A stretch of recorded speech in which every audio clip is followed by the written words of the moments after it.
Olá pessoal, boa tarde. Na verdade, bom dia, boa tarde ou boa noite, a depender do horário que você estará assistindo essa aula.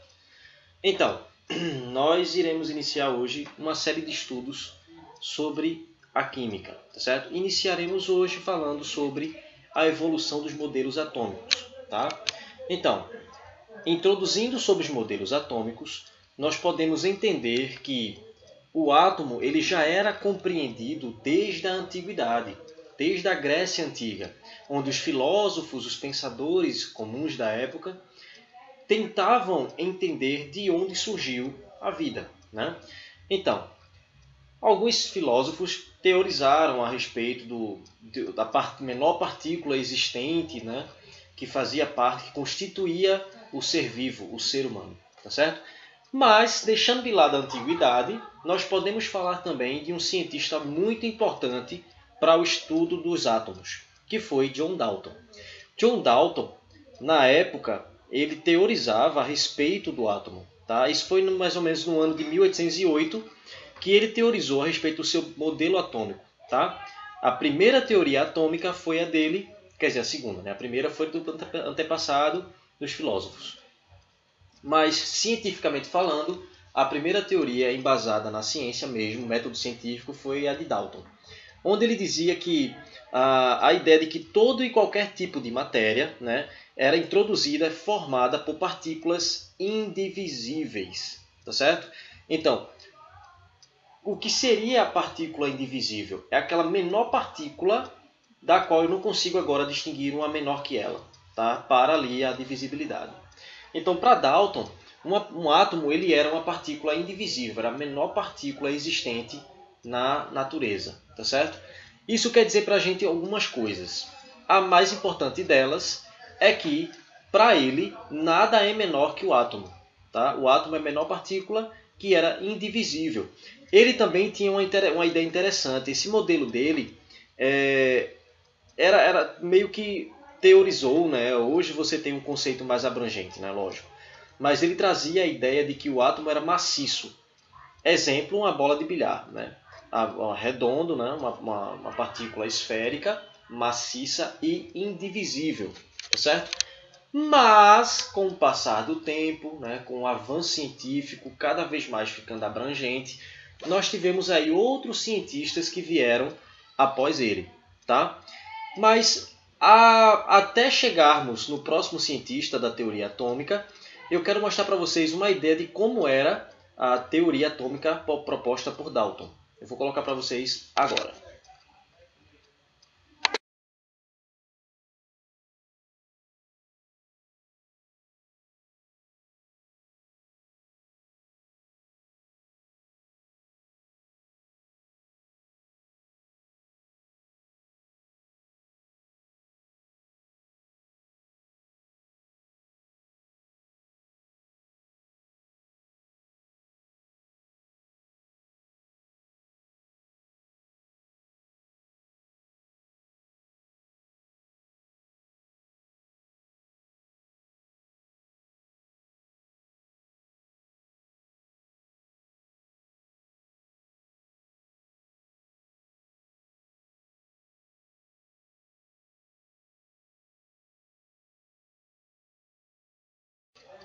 Então, galerinha, conforme vocês viram, né, antes, Dalton ele trouxe uma revolução para a ciência, que era justamente sobre o estudo do átomo, trazendo uma ideia um pouco diferente do que a gente tinha na época da Grécia Antiga com os filósofos. Tá? Então, a ideia do átomo ser uma partícula indivisível, né? A menor partícula que existia na natureza, esférica, né?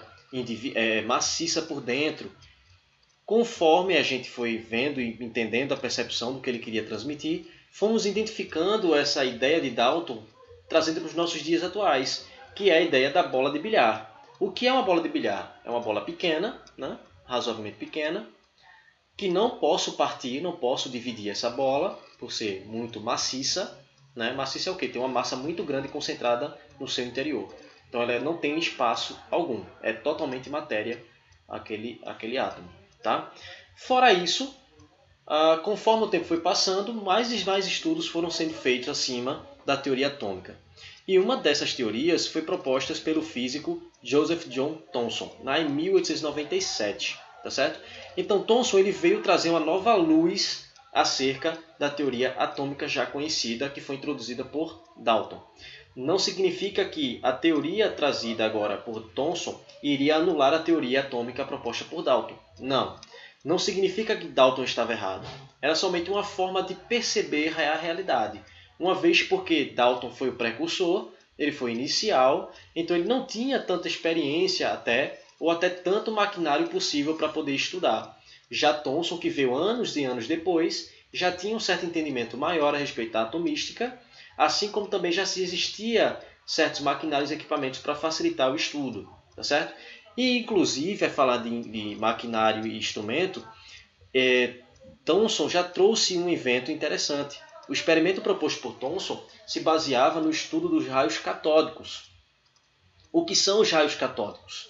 Na verdade, os raios catódicos são raios gerados através da interação entre gás confinado, tá, e passagem de corrente elétrica.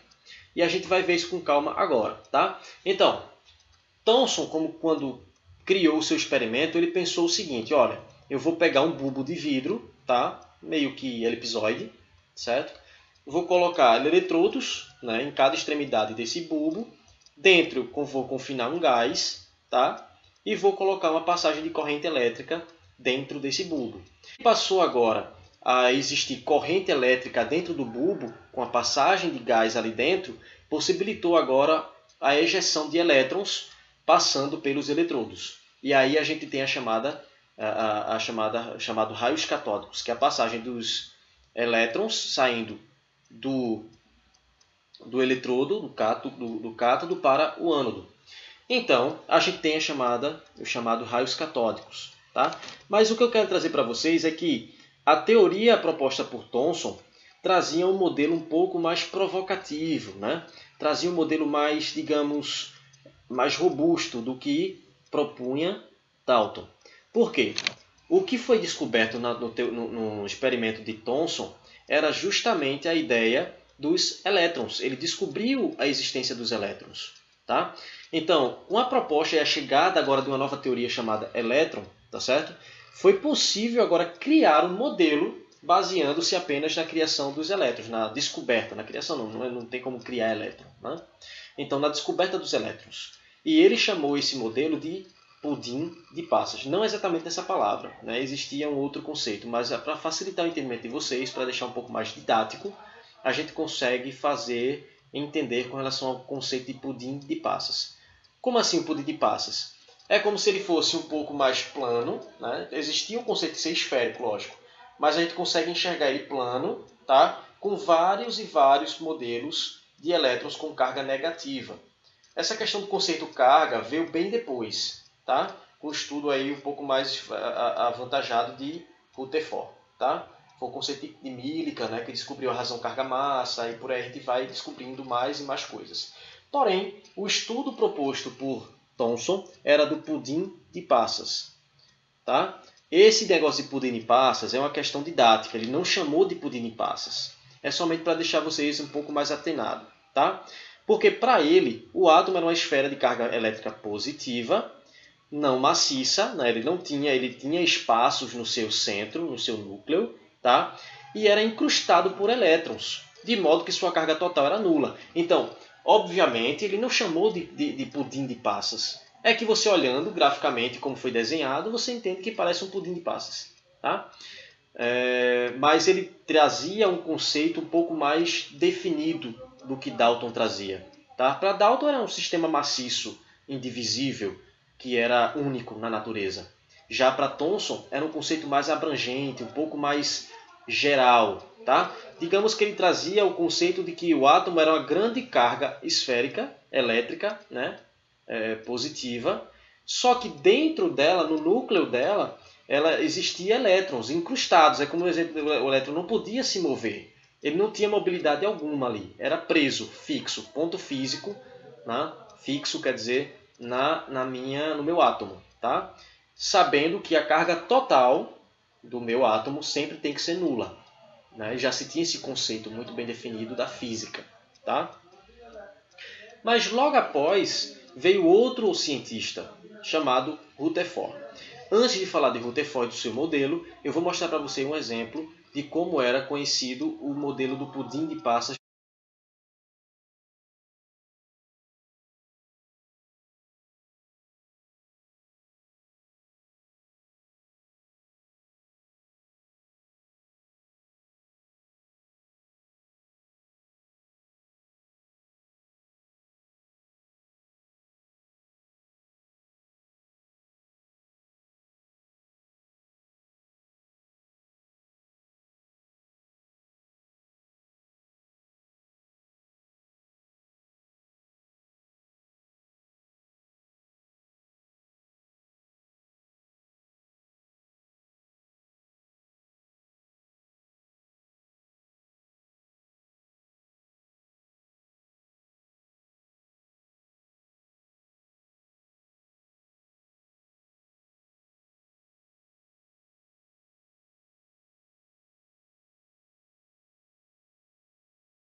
Então, já que você acabou de ver o modelo de Thomson, nós vamos partir agora para o modelo de Rutherford. Quem era Rutherford? Rutherford era um físico neozelandês. Tá? O nome dele mais completo era chamado de Ernest Rutherford. Ele nasceu em 1871 e morreu em 1937. O período que ele descobriu e propôs uma nova teoria atômica foi em 1893. Tá? Então ele se aprofundou nos estudos, agora só que lá na Inglaterra. Então, alguns eram ingleses, alemães e tal. Já ele estava na Inglaterra, do outro lado do continente praticamente. Tá? Então, o que ele tinha de ideia é o seguinte, que ele pegou os estudos propostos por Thomson, né? Pegou também estudos por Millikan, tá certo? E propôs uma coisa interessante. Ele pegou, Millikan foi o cara que descobriu a razão carga-massa e posteriormente deu a carga do elétron, né? O valor exato da carga do elétron, através do experimento que ele utilizou gotículas de óleo numa caixa hermeticamente fechada, com vácuo lá dentro, e com eu não sei exatamente o nome que eu posso usar aqui, mas é como se fosse um borrifador dentro dessa caixa.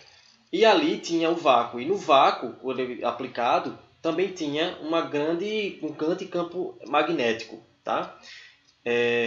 Então, nesse campo magnético, ele colocou gotículas de óleo, só que quando o óleo era acelerado para baixo, outra parte, né, do ímã, que estava lá preso, fixo, puxava também para cima. E aí você conseguia desacelerar a gotícula de óleo que estava caindo na parte de baixo da caixa.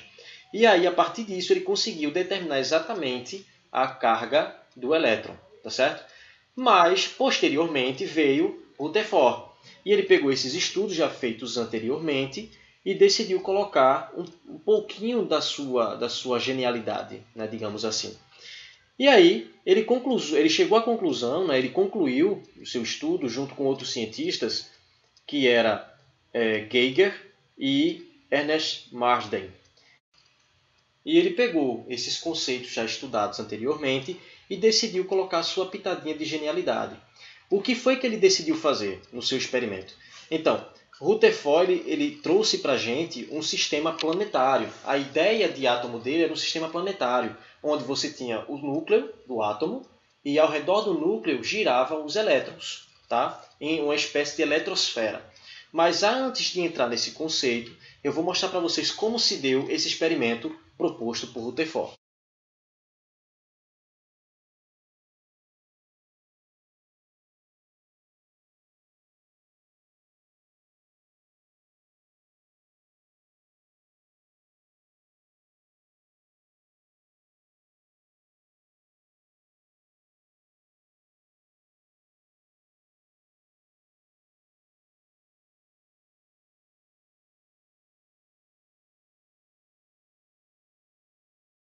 tá certo? Então, ó, o que quer dizer? Quer dizer o seguinte, que quando ele propôs estudar agora o conceito de emissão radioativa. Ele pegou uma folhinha de ouro, né, colocou em uma curvatura ideal, tá, e colocou um material radioativo, né, eu acho que era o polônio, se não estou enganado, e ao envolver esse polônio com chumbo, ele decidiu deixar exposto. Tá? Então, esse polônio que estava envolto com chumbo estava liberando o tempo todo partículas de raio-x. Tá? Esse raio-x entrava em contato com a folha de ouro, tá? Só que tem uma coisa interessante nessas partículas de raio-x entrar em contato com a folha de ouro. Ele percebeu também que existia desvios desse raio-x. Tá? O que acontecia era o seguinte, que algumas emissões passavam direto, enquanto outras sofriam deflexões pela presença ali de elétron. Tá? E ele percebeu que o átomo ele não era um espaço totalmente maciço. O átomo ele não era maciço, ele existia no átomo cavidades. E essas cavidades proporcionou a ele entender que existia ali um núcleo. Por quê?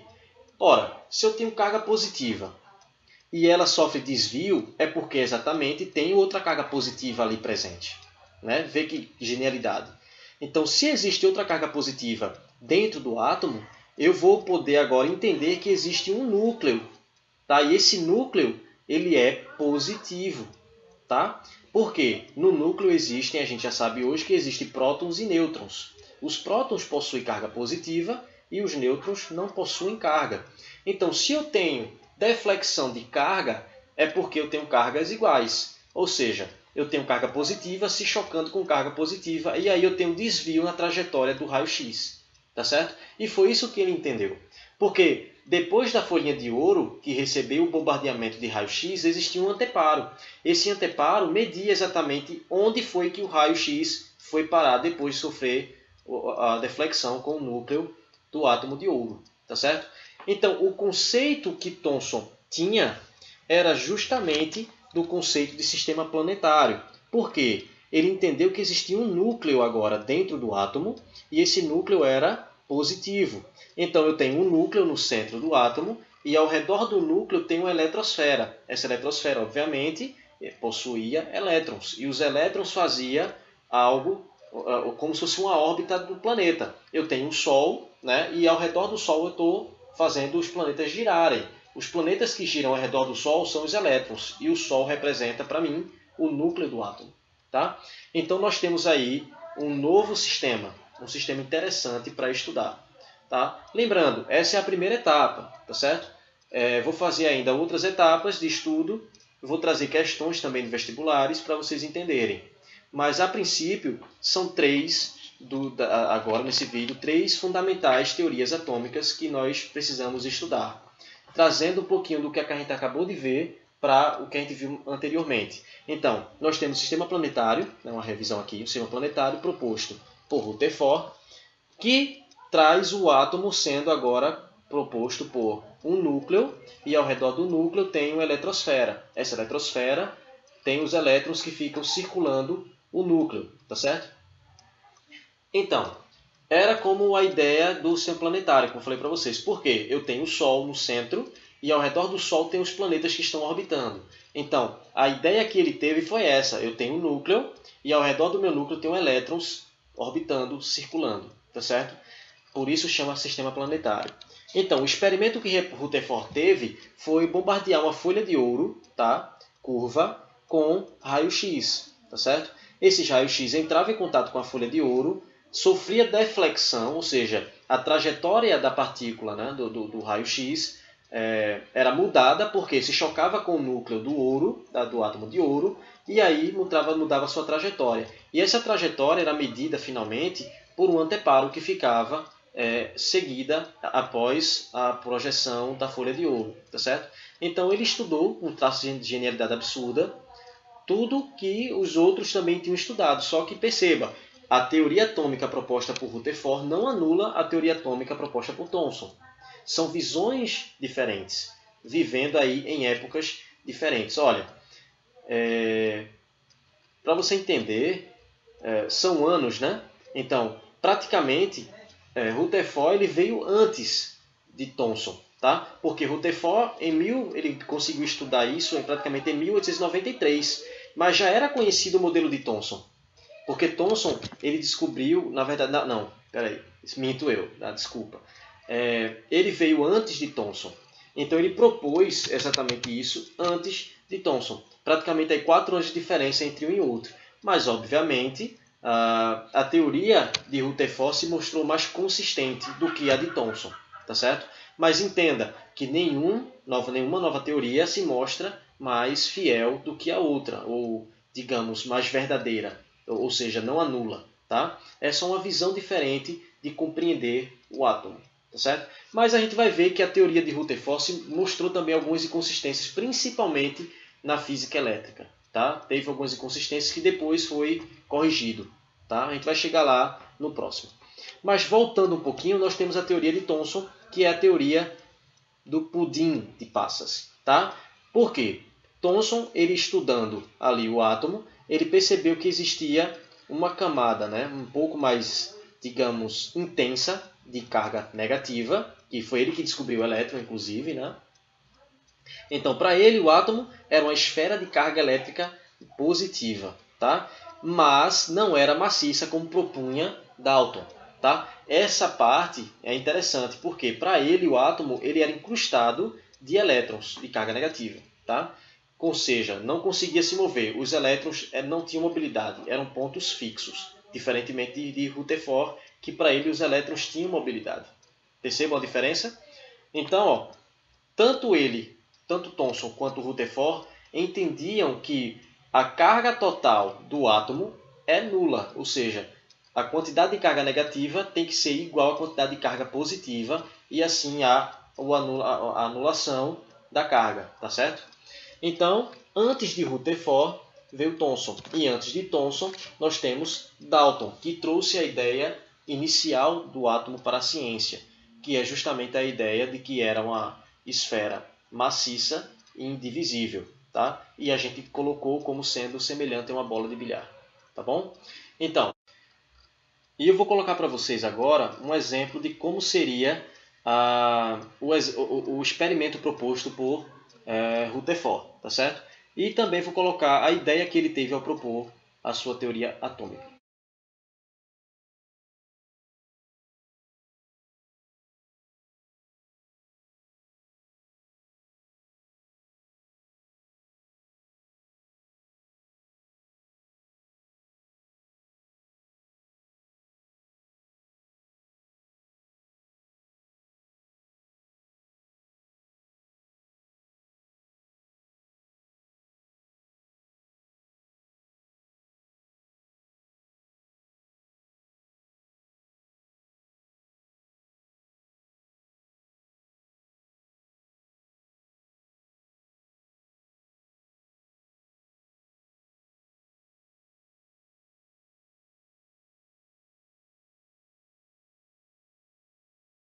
Aguardo vocês na próxima aula. Fiquem comigo. Até a próxima.